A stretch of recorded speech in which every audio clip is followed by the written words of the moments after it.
Hello বন্ধুরা, welcome back to resource blog. তো আর একটা নিউ ভিডিও নিয়ে তোমার সামনে চলে এসেছি। তো আজকে আমরা যেতে চলেছি আমার ননদেরই ছেলের জন্মদিনে। তো সেই ব্লগটাই তোমাদের সঙ্গে শেয়ার করব। তো চলো যাওয়া যাক। বাড়ির সবাই তো চলে গেছে। তো এই দেখো তোমার দাদা এতক্ষণ বাদে কাছ থেকে আসতে রেডি হয়ে আমরা যাচ্ছি। তো চলো সেখানে গিয়ে দেখা হচ্ছে। তো বন্ধুরা, আমরা চলে এসেছি মনি দিদির বাড়িতে শুভ্রর বার্থডে সেলিব্রেশন দেখতে। দেখো ওই যে কোচেন দাঁড়িয়ে আছে, দেখো কোচেন আমাকে আসতেই দুটো সাতমোলা দিয়ে দিল, বললো সোন মামা খাও এটা। তো আমি সাতমোলাটা খেয়ে নিয়েই ভিতরের দিকে যাচ্ছি। আর রিয়া একটু এগিয়ে গেছে, ওই যে সামনে দাঁড়িয়ে আছে একটা বেলুন হাতে নিয়ে। আমি গেলে আর কি একসঙ্গে ঢুকবে, সেই জন্য ওয়েট করছে আমার জন্য।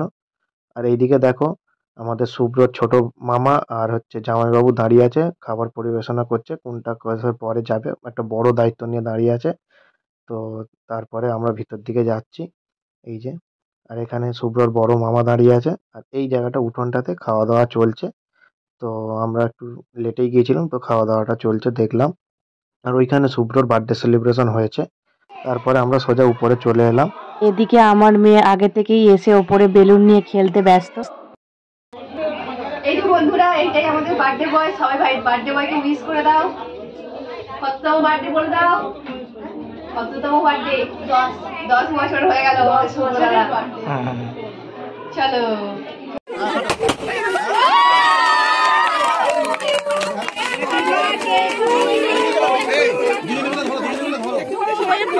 এগুলো একটা বাজে ব্যাপার, কেকটা নোংরা হয়ে যায়, বুঝলে তো? আমার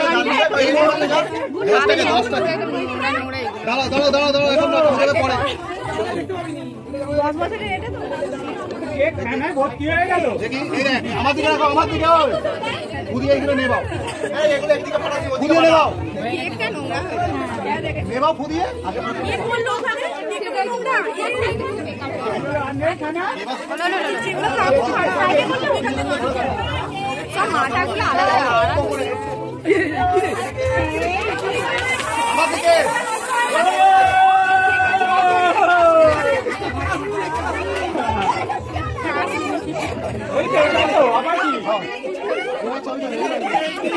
কাটা হয়ে যাওয়ার পরেই মনি দিদি তার বার্থডে বয়কে খাওয়াতে বসে গেছিল, অনেক রকম সাজিয়ে গুছিয়ে খেতে দিয়েছিল। আর গিয়ে একটা আমার বন্ধুর সাথেও দেখা হয়ে গেছিল। আর এইদিকে কেকটা যে কাটিং হয়েছে, তারপরে সবাইকে ভাগ করে দেওয়ার জন্য বাটি বাটি সাজানো হয়েছিল। তারপরে আমি একটু কেক পেলাম, তাই চটজলদি কেকটা খেয়ে নিলাম। কেকটা কিন্তু খুবই টেস্টি ছিল, খুব ভালো লেগেছে। আমার মেয়েকেও একটু খাইয়ে দিলাম।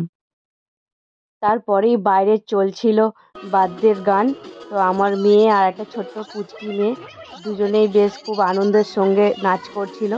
আর ওদের নাচ দেখে আমরাও খুব মজা নিচ্ছিলাম, বেশ ভালো লাগছিল। তাই ওকে একটু হাত ঘুরিয়ে ঘুরিয়েও নাচাচ্ছিলাম, খুব মজা লাগছে। এরকম হাসছে, কি সুন্দর খেলছে, সেও খুব সুন্দর করে নাচছিল। অনেকটাই প্রায় বেলা হয়ে গেছিল, তাই নিচে চলে এলাম, এসে বসে গেছিলাম খেতে। খিদেও খুব পেয়েছিল, আর সঙ্গে সঙ্গে প্লেটেও দিয়ে দিয়েছিল। আর এই দেখো আমার মেয়ে হাই হ্যালো করছে ক্যামেরার দিকে তাকিয়ে। তো ওকেও একটু খাইয়ে দেবো, আর আমরা নিজেরাও খাওয়া দাওয়াটা সেরে নেবো। চলো বন্ধুরা, বেশি দেরি না করে খাওয়া দাওয়া শুরু করা যাক। আজকের মেনুতে তো আছে অনেক কিছুই, কিন্তু ফার্স্টেই চলে এসেছে ঝুরি আলু ভাজা। তো একটু ঝুরি আলু ভাজাই প্রথমে খাওয়া যাক, তারপরে আরও অনেক কিছুই আসতে চলেছে। তো তারপরেই চলে এসেছে ভাত, ডাল, সবজি ডাল। তো আমার মেয়েকে একটু খাইয়ে দিলাম। তার সঙ্গে চলে এসেছিল গরম গরম বেগুনি। ওহ, জাস্ট বেগুনিটা খুব সুন্দর মুচমুচে ছিল। তো বেগুনির পরেই চলে এসেছিল এঁচোড় চিংড়ি। এঁচোড় চিংড়িটাও কিন্তু অসাধারণ হয়েছিল। আর ঠিক আমাদের উল্টো দিকেই বসেছিল মানু আর মানুর মা খেতে।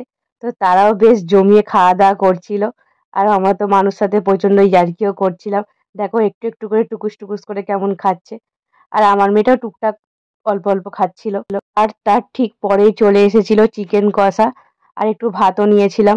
তো আমি দিয়ে খাওয়া দাওয়া করছি, আর উল্টো দিকে মানুর খাবারে ঝালই হয়নি, অথচ মানুর খুব ঝাল লাগছিল আর শুধু জল খাচ্ছিল। মানুর দেখা দেখি আমার মেয়েও বলছে খুব ঝাল খুব ঝাল, কিন্তু ঝাল হয়নি। যাই হোক, রান্নাগুলো অসাধারণ হয়েছিল, তাই আমি জমিয়ে খাওয়া দাওয়া করেছি। তারপরেই চলে এসেছিল চাটনি আর পাঁপড়। চাটনির আর পাঁপড়টা খাওয়ার পরেই চলে এসেছিল পায়েস। পায়েসটাও খেলাম, কিন্তু যেহেতু মিষ্টি খাই না তাই মিষ্টিটা নিইনি। তার ঠিক পরেই চলে এসেছিল আইসক্রিম। আইসক্রিমটা অবশ্য উঠেই খেলাম। আইসক্রিমটাও বেশ খুব ভালো লাগছিল খেতে।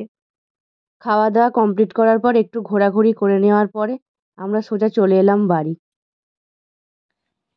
তো বার্থডে পার্টি শেষ, তো চলে এসেছি আমরা ঘরে।